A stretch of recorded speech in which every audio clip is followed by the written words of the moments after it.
Hang him then, if you wish. I am not his Lord Commander. Look around you, Sir Wayne. Doom and ruin surround us.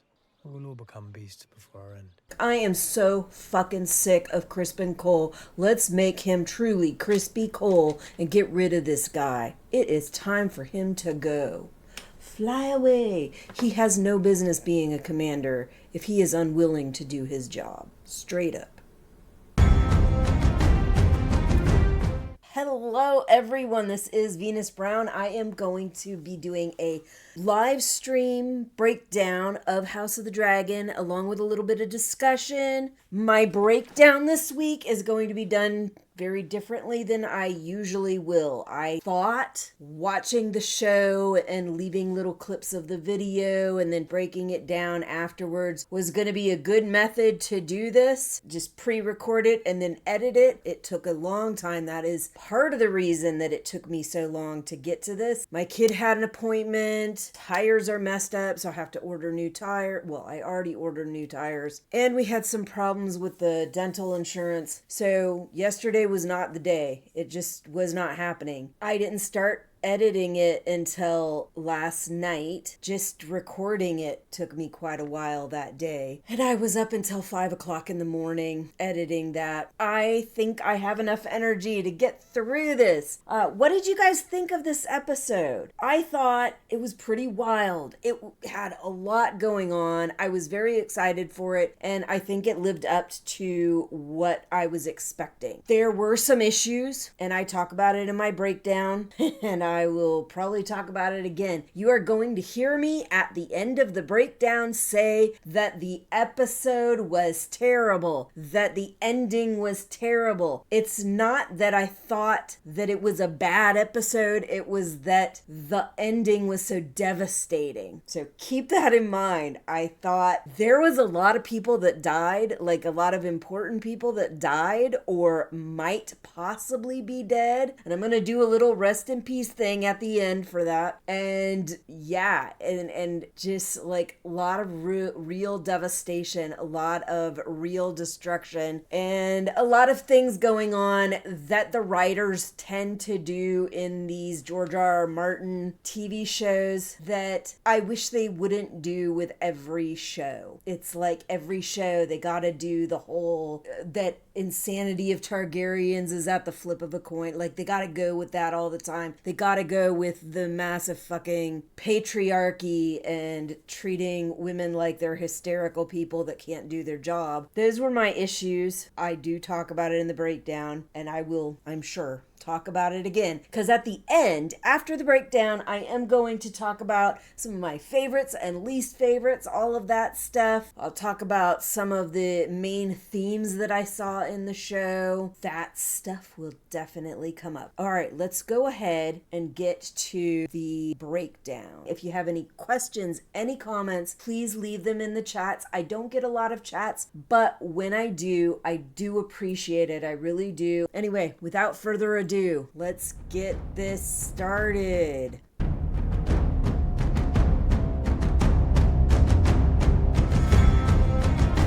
don't hear it.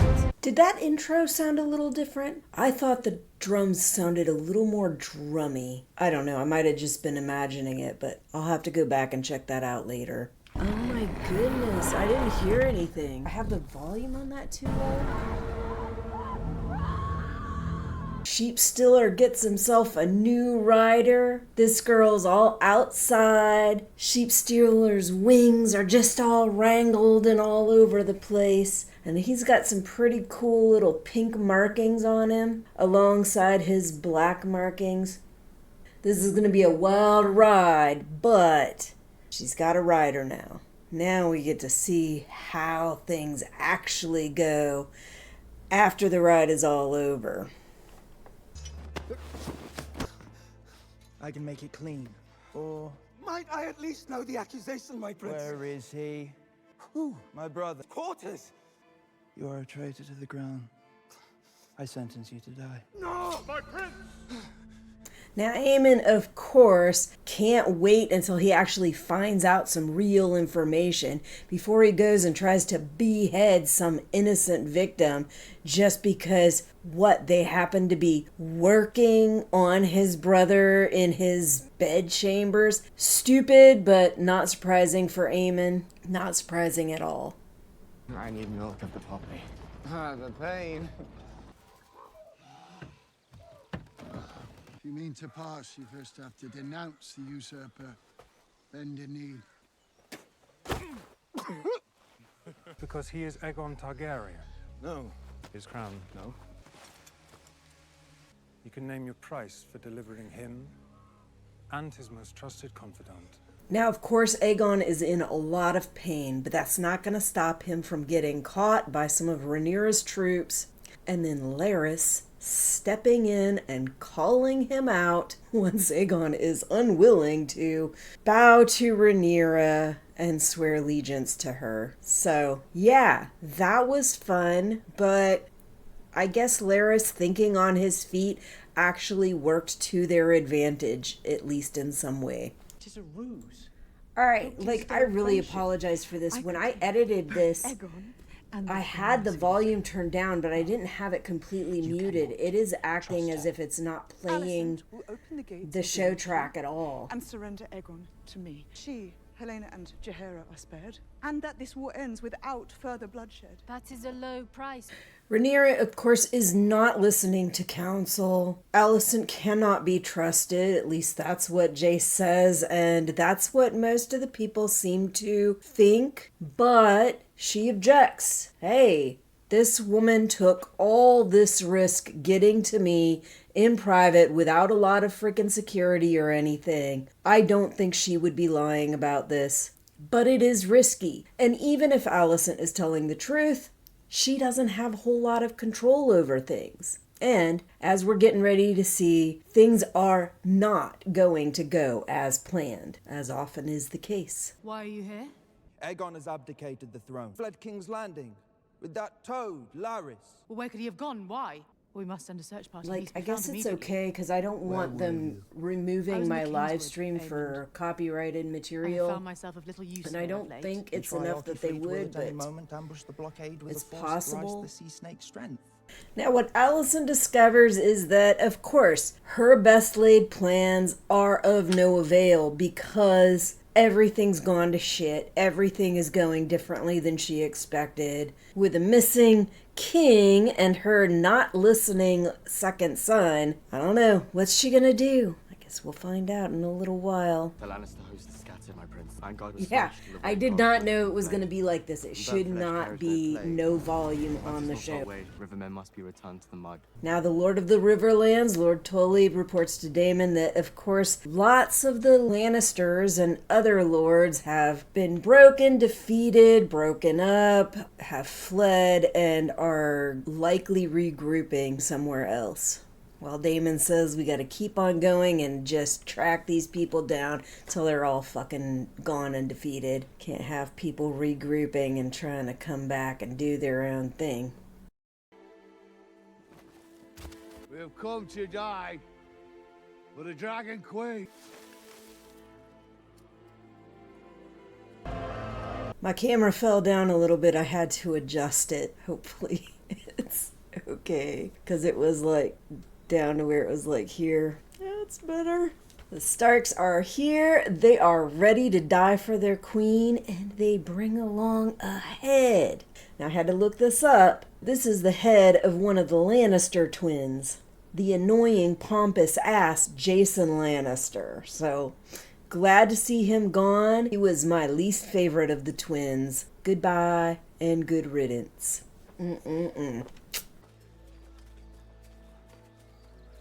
One of our men has ravaged a village girl. Hang him then, if you wish. I am not his Lord Commander. Look around you, Sir Wayne. Doom and ruin surround us. We will all become beasts before our end. Now, Gawain tries to tell Cole about this girl that's been ravaged and how he needs to fucking do his job. Be the commander that he's supposed to be. Set a fucking example. Speak to his troops and get them in line. But Cole instead is spewing all his doom and gloom. All of us are going to become beasts. Why even bother with any of this morality shit? Like, I am so fucking sick of Crispin Cole. Let's make him truly Crispy Cole and get rid of this guy. It is time for him to go. Fly away. He has no business being a commander if he is unwilling to do his job. Straight up. There was this priest from Essos. Don't like this place. We have to wait until she comes. The Queen promised to make us knights. We get a castle. You have to be named a lord to get a castle. What's a knight get then? A horse. What do I need with a fucking horse? I've got a dragon. Okay, so the dragon seeds are stewing in their bad mood from having to wait around. They're telling their stories, bored out of their mind, waiting for something to happen that isn't happening. They're getting very restless and upset, and you've got Ulf thinking that he's going to get a castle out of this knighting and upset that he's not getting a castle. Like, he thinks he should get a castle. But that's not the way knighting works. I mean, granted, I think he is short-sighted in his idea. I think really it will get him a ton of respect, finances, glory. It will get him all kinds of things. You don't have a castle? Okay, that kind of sucks, but you're gonna be living in a fucking castle, most likely. You're the fucking Queen's Knight. But I also want to point out, like, the story that he tells about coming up and finding out that he was a dragon seed and how these people use him, I suspect that has a heavy amount to do with his attitude about this. He's not a good guy. He is very self-centered right now. He wants things for himself, and he is not at all thinking about doing this for the respect, for the honor, and all of that. He's just wanting these physical things to make his life better. But he came up from a position where he was being fucking abused and misused because of his situation. And that's gonna massively color how he's behaving now, how he has behaved. Definitely don't like him as a character, but it's not surprising that he is this way because of the shit that he's went through and because of how he's chosen to try to cope with it and try to get through it, to try to make people think that he's in a higher position, to try to make people think that he's a better person than he is, all of that stuff, because that past is definitely coloring how he's behaving today. It's Aemond who should have flown. You're frightened? I fear only for our knights. Aemond's frightened too. After he claimed Vagar, he forgot what fear was, but he remembers now. He knows that if he has to face Rhaenyra's dragons, he'll die. These are the king's instructions. The king's? Alicent, listen to your daughter. I know she's going to go ahead and go along with this plan that she has right now, that she's concocted to try to find some way to still be able to somewhat follow her plan she has for Rhaenyra. But she really needs to listen to her daughter also. And I think she's going to. But she's also trying to, like, mitigate the circumstances that are going on right now. The fact that nothing is going as planned is something that she's really trying to, like, okay, I gotta find a way to get my son to fucking leave like he was supposed to, head the direction that I told Rhaenyra he'd be going, and I gotta stop these troops from coming that my son has sent to just completely wrangle the whole thing. So, we shall see, we shall see. It's from Ib. Such luxury is wasted on me. I am not prepared to drink alone.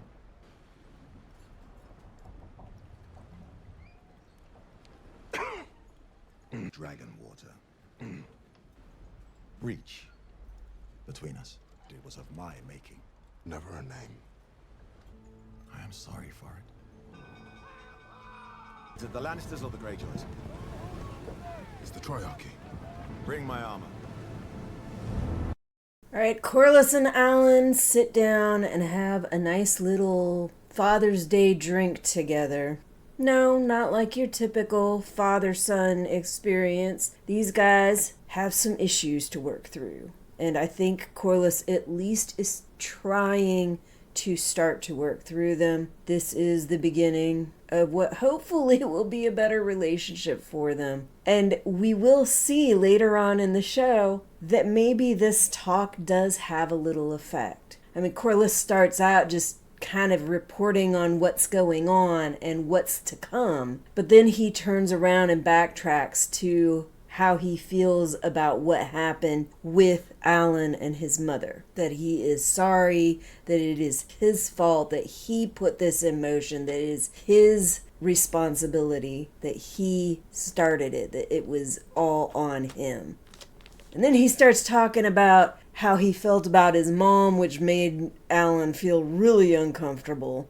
And I don't blame him. I think even when you're talking about a good, solid relationship where the mother and father have always been good together and the kids are in a good, healthy relationship, even then that kind of talk is awkward. But being in the situation that Alan has been in his whole life, with this dad being primarily missing, never given him a name, never really having the respect that should have been shown him, and being treated the way that bastards are treated. Like, a lot of what he's saying is not just uncomfortable, some of it rings hollow. He's like, I'm sorry that I did this, I should have done better. And he's like, at least I tried to make sure that you had a life for yourself. And he's like, yeah, but you didn't give me a freaking name. I'm this bastard boy with no respect that had to fucking bust his ass to work his way up in this world. So that sucks, but like I said, at least it's a start. It's something for him to cling on to, and we'll see later that maybe it did have an effect. I mean, I don't know. The guy might have even felt that way before having this talk. They have been working together. I'm sure that's going to kind of like build a certain amount of respect for Corlys as he's working for him, but I think the talk probably did have something to do with it. Blunt the threat for nearest dragons. They will be loath to burn their own ships. Canny strategy, my lord. Sea State scouts have raised the alarm. If only to see his face. Signal Halfjaw to take his detachment and penetrate the northern pass. The northern pass is the farthest route, running north of Dragonstone. Whatever for? To sack High Tide. Lord Corlys's castle.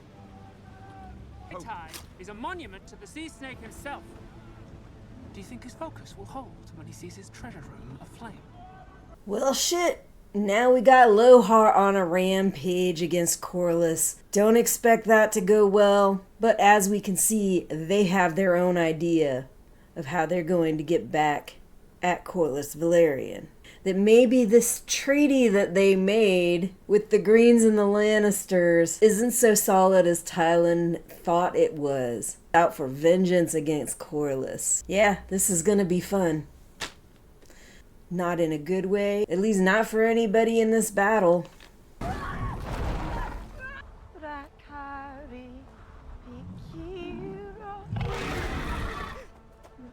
Ribas, ve al Dios.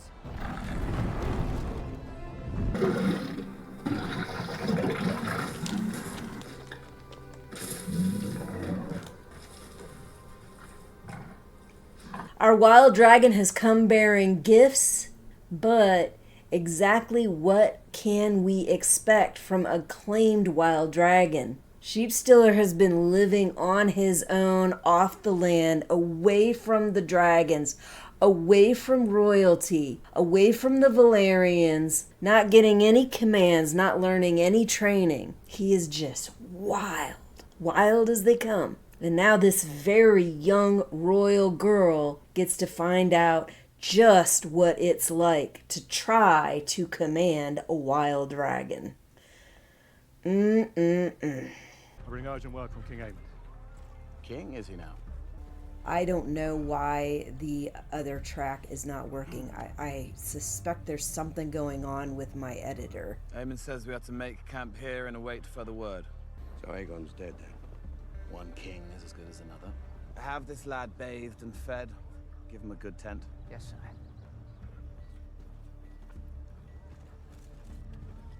So does Lord Ormond Hightower have some kind of issue with his bowels or something? And then having to sniff whatever that was to alleviate himself of his foul stank? Whatever. But also, did we just meet Alicent's young son that we have yet to meet before this point? Throughout the entire series, have not met him one single time. Barely got mention of him. Maybe a couple times throughout the entire series. Was that her son? I guess we'll see soon enough. You need to go to Harrenhal.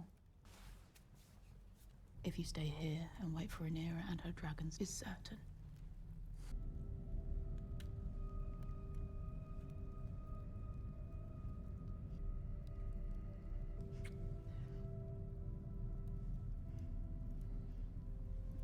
I shall host a feast there, in your honor. As my uncle's head looks down from his spike. What? Oh my god.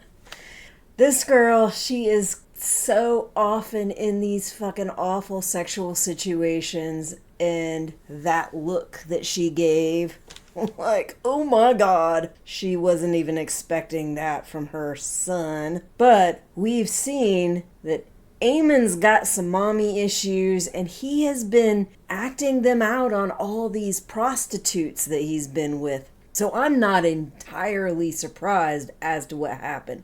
I just think it does suck that she keeps finding herself in these situations and feels that her position is a way that requires her to allow it to happen, to let grin and bear it, deal with it, in order for her to get what she's looking for. It's certainly manipulation on both their parts, on all their parts, when Laris was doing it also. But it sucks. It sucks ass. And I think it is partially a coping mechanism of the fucking trauma that she has been through. And yeah, I harp on about trauma, but like, look at what she's doing. This isn't just her son. She has had several times where she's been in these awkward fucking positions, some of which were pushed on her by her father, and had to find a fucking way to live through it, deal with it, push things to get what her father wanted, get things how she wants it, to try to make sure that the people that she's manipulating are somewhat getting what they want. It's disgusting. It sucks. And I honestly feel very sorry for her in that respect, at least. Very sorry for her. But with all that said, will Alicent actually convince her son to do her bidding, to do what she's asking him to do? And will it play out the way that she wants it to, the way that she had planned for it? I doubt that it's going to play out exactly how she planned, but at least she seems to be a little bit more in line with the plan she had originally laid. It's just, things are so fucked up right now. I don't know that it's going to do a lot of good, but we'll see.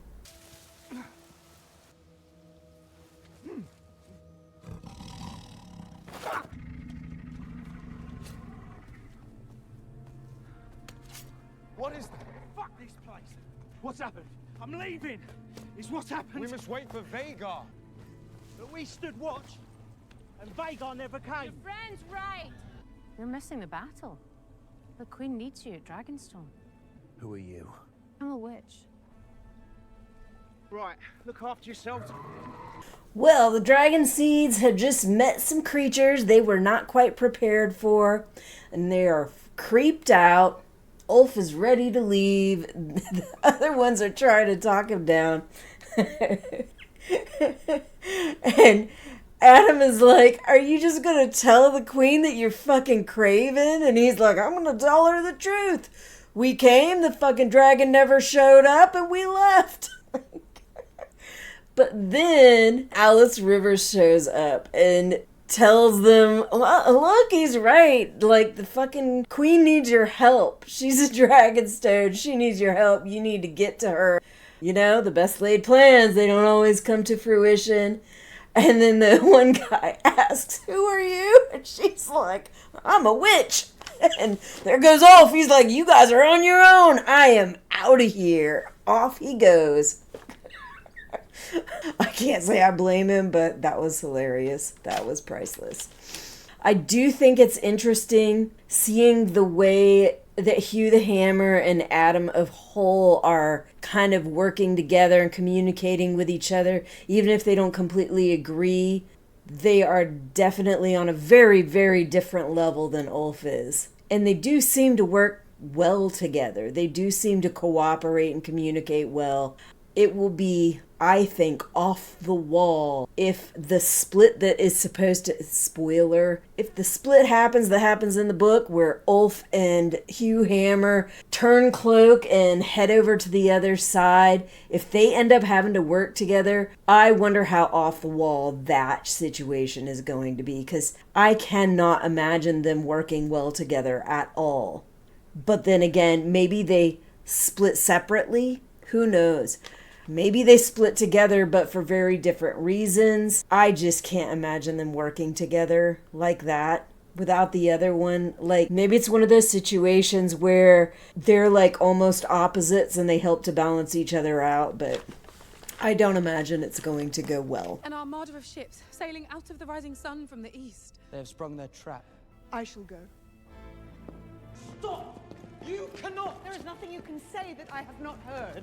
If you die, Then you will at last be king. you are to lock and bar this door. The Queen must be confined until she regains her senses. I could not defy Her Grace's commands. It is treason! She has rejected my counsel, my every attempt to join the fight. So you make war with her instead? Come with me. Sir Lawrence, open the door. Your Grace. It was the Prince Jacaerys' command to ensure your safety. Open the fucking door. I cannot. So Jace begins his treasonous act of locking away his mom, who is not at all fucking insane, does not need help. She isn't even anymore talking about going straight to King's Landing to take over the castle. Now she's talking about dealing with the battle that is actually in play. And he's like, nope, I'm going to commit treason. I'm going to lock you away. I'm going to make your Kingsguard lock you away. I'm going to fucking take off with Bela, so implicate her also. So now I've got at least 3 people implicated on my treason, which could get all 3 of us fucking killed, so that I can go into battle and get myself killed. This is the story that he's bringing about for himself. Because why? Because he's a young fucking headstrong kid that wants to fight, wants his mommy to listen to him, and instead of following the law and doing the right thing, he's like, let's just commit treason and see what happens. Let's go into battle unprepared, in a battle that we don't understand, that is chaotic and insane, and see how quickly that goes fucking downhill. I'll tell you what, this kid is just something else. And of course, this is going to start Rhaenyra down that path that the showrunners so badly want to portray. Yes, it's in the book, but it's in the book as something that we don't really know if this is the real story. We don't really know if this is actually how it went. We know that this is how these narrators have depicted her descent into madness. But we don't actually know if it's true. We don't actually know the details of the situation. But these showrunners, they seem very intent on continuing with this idea that the Targaryens, with the flip of a coin, you might find out whether they're fucking sane or insane. And because it's a woman, of course, she's going crazy and she's getting hysterical and she can't possibly deal with the horrible tragedy of war and ruling a kingdom. It really bugs me that they continue to follow this fucking storyline when they could have gone a different direction, and they continue with this Targaryen madness bullshit and this women can't fucking rule the country. So fucking irritating. And in the meantime, look what the men do. The men are no better.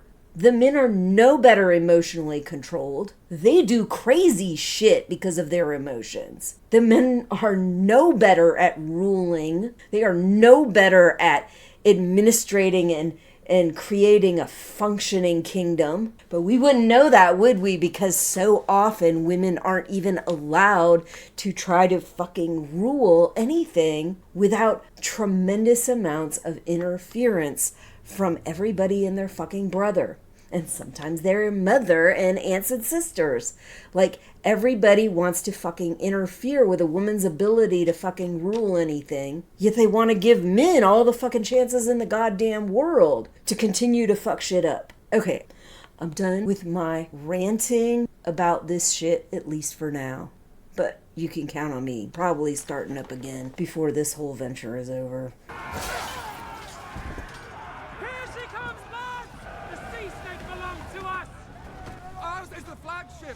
We cannot give ourselves to a singular pursuit. We must lead the assault lest it fall into disorder. Do you think I sailed across the narrow sea to win your king's war for him? Those were the terms of the contract.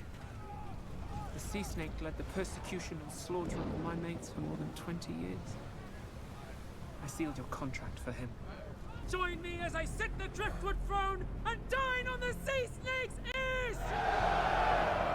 So yeah, Lohar just let us know exactly how they feel, and that their true intentions are vengeance on Corlys for their people's unending freaking fighting and oppression by these people. So yeah, it's not surprising, but yeah, there it is. This is about vengeance. This isn't about winning the king's or queen's war. This is about vengeance. I don't blame Lohar though. I don't blame Lohar at all. I expect it from my council, those craven men ever clutching at their doublets, but my Queen's Guard, mine own son.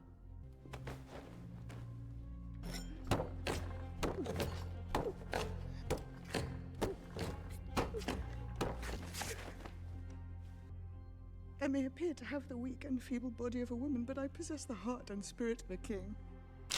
And there they go, the direction the showrunners want him to go. Showing Rhaenyra as some fanatical, paranoid, hysterical, crazy woman. Can't be trusted to rule the kingdom because she's just gonna go batshit crazy because the women are too emotional. Blah, blah, blah, blah. It's all a bunch of bullshit if you ask me. But whatever, this is the way they chose to go, so this is the way they went. Fuck 'em. Fuck 'em all.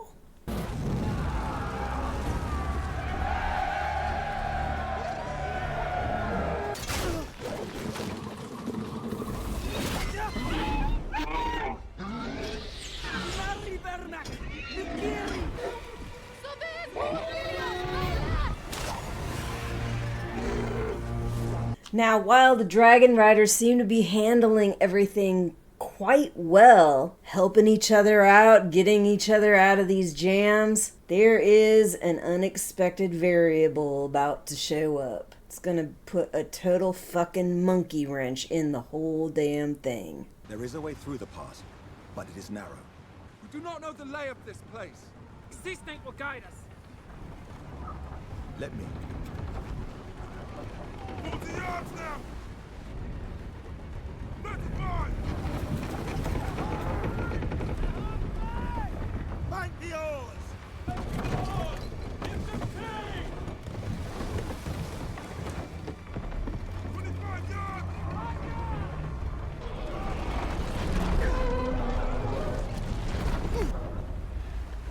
We're clear!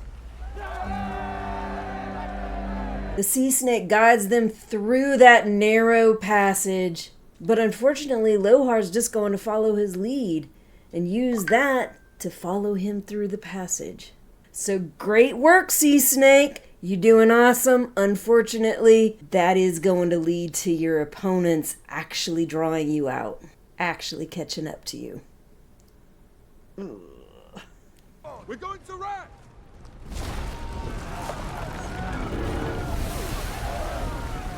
What do you weigh in that armor? And the rest of them! We can't outrun her, and we've not yet the wind to carry us against the current. Foul the sails and put the oars out! She's not turning! All shields and crossbows to starboard! Ready! Ready! Strike!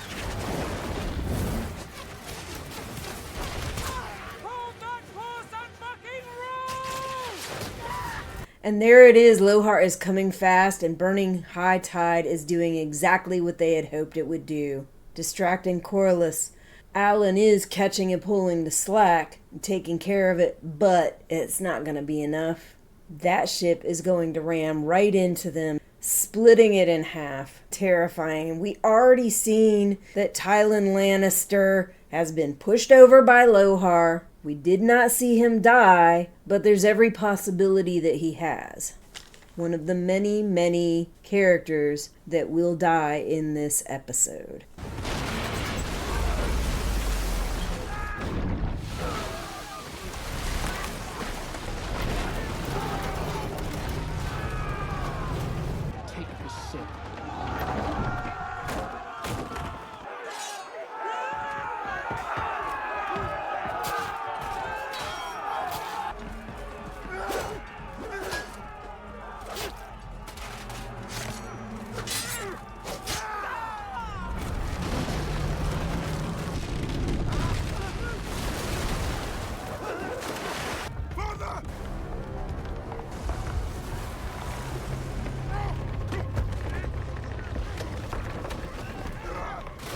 When Alan screamed father, that really hit me. My father died recently, and it was just a completely different feeling hearing it so soon after my father died. Really kind of fucked me up. And I think it actually made me more vested in the whole scenario.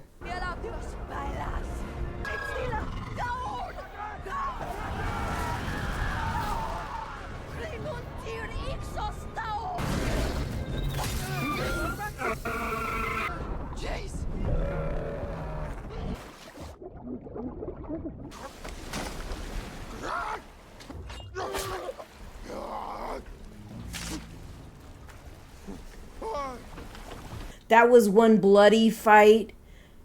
And Lohar did an amazing job. But they went down, not exactly in a blaze of glory, but holy crap. Like, I've never seen somebody fight like that. That was amazing. I am glad they took Lohar down. But like I said earlier, I don't blame them at all for what they did, for their insistence on pursuing vengeance. And damn, they can fight. Damn, they can fight.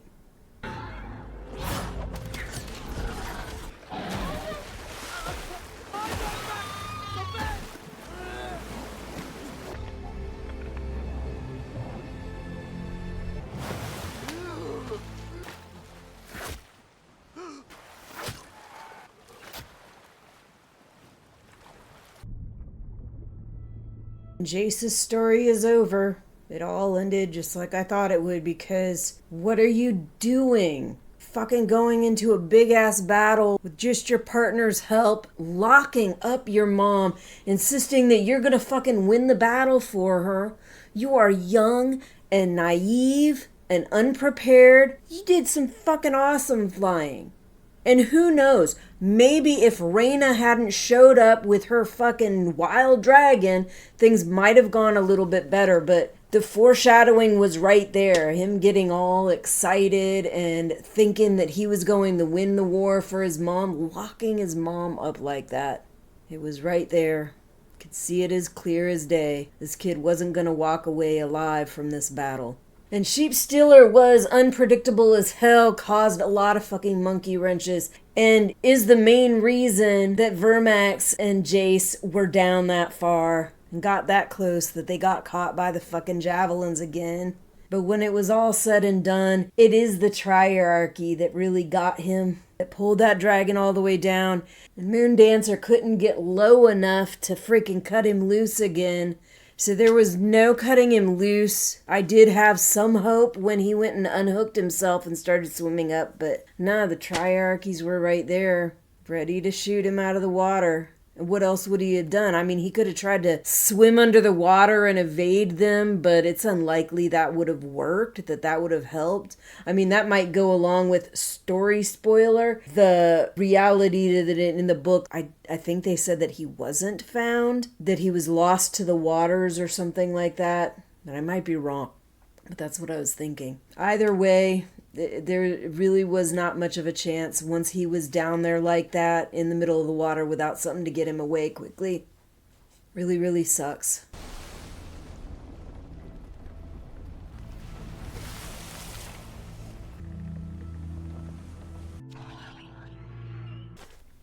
What a terrible ending. The episode, the fleet, Lohar, Jace, and so much blood and death. Terrible ending. Great episode. Terrible ending. Terrible ending, but not as in the show was bad or the episode was bad, but just like the devastation was so terrible. Yeah, there were some major themes that I thought were very much covered, themes, tropes, that kind of thing, covered in the episode. Rogue members, you had Jace going rogue, Bela going rogue with him, fucking Reyna had already gone rogue, Lohar going rogue. Did we have anybody else going rogue? It was just a lot of people going rogue. Of course, you had the whole patriarchal bullshit and Jace freaking committing treason, treating his mother like she's hysterically insane and can't be trusted because he wants her to listen to him, because he wants her to follow his heed, and he wants to be allowed to fight in this war. Yeah, that was definitely a major theme. Top that off, all the people going along with it or not doing anything to stop it. There was, other than her shredding that dress, there was nothing indicating that she was too insane or too unstable to rule or to be let out of her bedchambers. That was ridiculous. But there are so many times that females in leadership positions are treated like this. And yes, I will say it. Men so often in the leadership positions get away with so much worse without people fucking second guessing them, without them, like, somebody might call them out, but nobody does anything about it. Yet these women, they can't just be themselves. They cannot make their own decisions. They cannot lead country, a company, whatever, without somebody like trying to fucking step in, interfere, and second guess them every fucking step of the way. And that was definitely on full display. And it really bothers me that it was Jace. Jace should know from the talks that he's had with his mom just how frustrating this kind of thing has been for her. She has been very clear that the people on her fucking council and shit like that treating her that way, people locking her up, people not letting her make her own decisions, has really upset her. He knows that, and he goes and does that anyway. He just fucking utilizes this excuse to fucking commit treason, and it is treason. And also, so he could go and fucking get himself killed in a battle that he should not have gone in unprepared, and he was definitely unprepared. Youth making big mistakes. So yeah, it was all the same family circle. Jace, Bela, Reyna, all doing stupid things in their youth that they might do that they shouldn't do, that are causing huge freaking consequences. Overestimating and underestimating people. Lots of that going on in this. Lots of people overestimating themselves and lots of people underestimating whoever they're against and underestimating the females and the gender different, I'll call them, people of different genders, just underestimating them. And of course, the real freaking message of this episode, war is freaking bloody and dangerous, chaotic, and complicating. Very, very much so. All right, now, favorites, least favorites, whatever you want to call.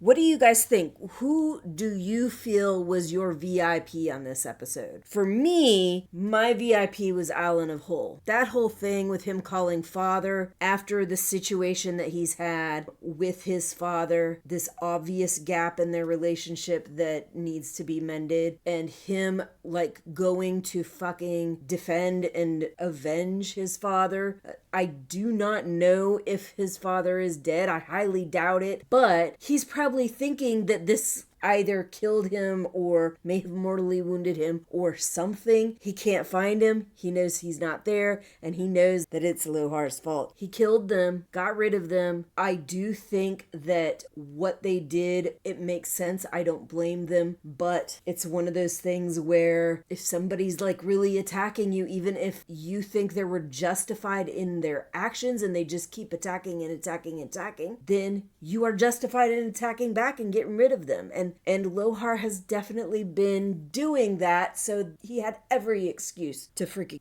kill them. My tragic jerk of the episode, I have decided that occasionally I will adjust these labels, but it's basically who I think was the best in the episode and who I think was the worst. My tragic jerk of the episode was Jace. I am sad that he is gone. It sucks that he's gone. He's a young kid. He's hothead and he's doing young kid shit that isn't out of the norm for a kid that age and in his kind of position. But what he did was just fucking tragic, and it made him a complete fucking jerk and a treasonous asshole. Like, you fucking locked your mom up because you're basically being a spoiled rotten brat. And I know that's not all, it's not that simple, but at the root of it, mommy's not listening to me, mommy's not taking my heed, and I want to get back at her. So I'm going to use this patriarchal bullshit to commit treason against her, the queen, go put myself in a battle that I know damn well she don't want me in, that I am very unprepared for. I'm going to take other people with me. So get myself killed and likely get other people killed in the process by putting the Queen's Guard in a position that he's probably going to fucking get killed, because that's going to be considered treason for him also. She was not in any way unable to lead. She was not in any way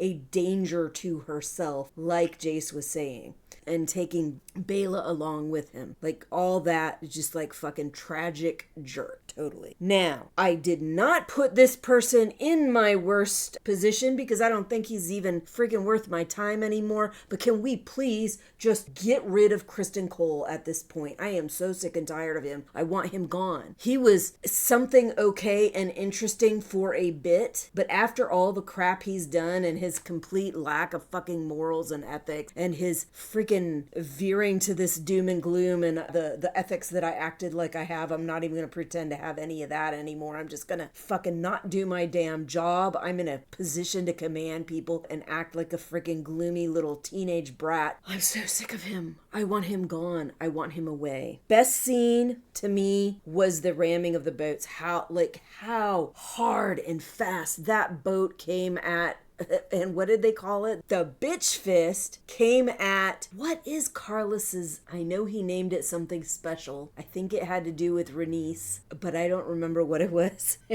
Just came at it and just fucking split that thing down the middle. It was awesome. It was awesome. Terrible, but awesome. Again, maybe that's another theme in the show. Terrible, but awesome. Worst scene, and I know I'm going back to the same stuff that I've been complaining about the whole freaking episode. The Bela, Jace, and the Queen's Guard committing treason by locking Rhaenyra up so that the showrunners can have their little fun with showing Rhaenyra making her fucking descent into madness. To me, that was completely unnecessary. There is so much stuff going on and that is gonna happen to her that it would be natural for her to descend into madness, frankly, and they could have easily used that, and they decided, no, that wasn't soon enough, and that wasn't good enough. They got to add another thing in there to start the descent into madness storyline going hard and heavy even faster. That pissed me off. The episode was very good, but that storyline, because it has been repeated in House of the Dragon, in Game of Thrones, throughout the stories, it's just pissing me off, and it is so freaking old. I know George R.R. Martin likes to show these complexities and likes to show that sometimes this stuff isn't real, sometimes it is a different person's perspective on it, sometimes they weren't even a part of the events that happened and they're just trying to second guess what happened. But that's the thing, is that the book that this show roots from was intentionally made from 3 narrators' perspectives who are not dependable, who we do not know if what they are saying is actually the events on the ground that actually happened. And there's several spots in the book where they talk about that very fact that we do not actually know, that each person has their own perspective. It colors the way they see things, and many of them weren't even there. They were not there. There's plenty of hearsay. And because you are living in such a patriarchal society with a woman queen that has been usurped, you're gonna have like even more extreme freaking ideas about what is actually going on with this woman when you don't really know. So yeah, I'm tired of it. I know it happens. I get that, but I'm tired of it, of seeing it over and over and over again. And especially from her kid. Oh yeah, I did say that I give the show, the episode, an A-.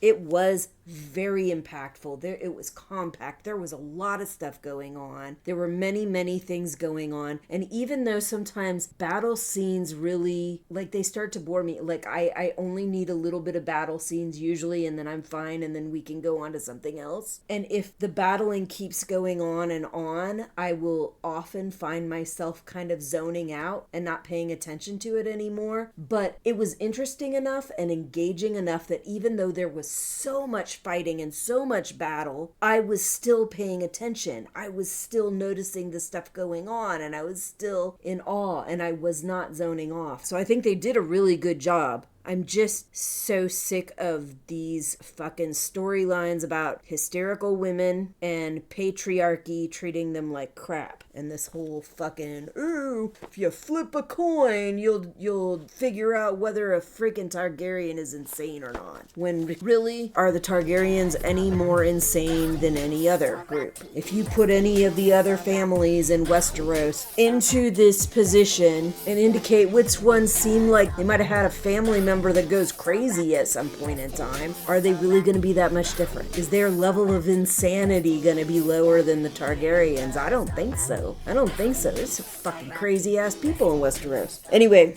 I do want to comment on my problem that I had with the video that I had put on there of my breakdown, because there should have been sound coming from the show audio, and for some reason that track sounded like it was muted, and I know I did not mute my audio track on there. I did notice I used DaVinci Resolve. There was a recent update to DaVinci, and every time I have tried to start a new project or put stuff into my projects that I hadn't put video in yet, the video, when I put it into the scene, will only show one track. Whereas if I put them into the older ones that already had video in there, it will show up with multiple tracks. I'm wondering if that has something to do with it. Because if it's only showing the first track and none of the others, then the video track that I had for the TV show wouldn't play. But it was definitely showing on there. It just was not playing on the video that I saved. So I am gonna definitely have to check on that, and I should have double checked it before I used it, but I have been very tired. Like I said, I was up till 5 a.m. working on that video. I will not be doing it that way. Next week, what I will do is I will have a breakdown, and I will probably put just like an image every now and then to kind of indicate what I'm talking about. But I'm not going to have whole scenes or anything like that. Let me go to ending soon screen so I could go over the schedule. I am still doing the Sunday, Tuesday Testament live reads. I have skipped a couple of the Sundays, I believe, from being on vacation and not having time. And then last time, because my father died and I was too entrenched in doing all the stuff, trying to get his files and bills and taxes and claims and all of that straight before I left. So I didn't have time. I did the Tuesday ones and I did not do the Sunday ones. And why Sunday? That just happened to be the day that it came on that I was not prepared to do that stuff. And I probably didn't have the heart to do that stuff. So that's that. Also, the reason that I do not have a date for the Tokyo Ghoul Part 2 reactions is because during during that period of time, I did not have time to work on those episodes. I am behind, so I am going to miss 2 weeks of Tokyo Ghoul Re because I was not able to work on those. That will be this week and next week. So this week and next week, no Tokyo Ghoul Re Part 2 episodes. After that, I should go back to regular reaction episodes for those. This TV show, the live stream breakdowns for House of the Dragon Season 3, I am going to try to do them every Tuesday. But keep in mind that if I do not watch them in time, because I definitely don't watch them the night they come out, but if I don't watch them early enough, I may have to do them on Wednesday instead of Tuesday. And when I am in Ireland in July, there are going to be 2 or 3 weeks that I will be out, and I may not be able to access House of the Dragon. So you may have to wait until I am back home before I can even do those episodes. So just keep that in mind. Right now, I have things scheduled to air on Tuesdays, possibly Wednesdays if I get around to watching them too late. But while I'm in Ireland, I might not be able to access House of the Dragon at all. And if I can't, then that will wait until I come back from vacation. So just keep that in mind. And that, I think, is all I've got for you. I will see you when I see you. Bye.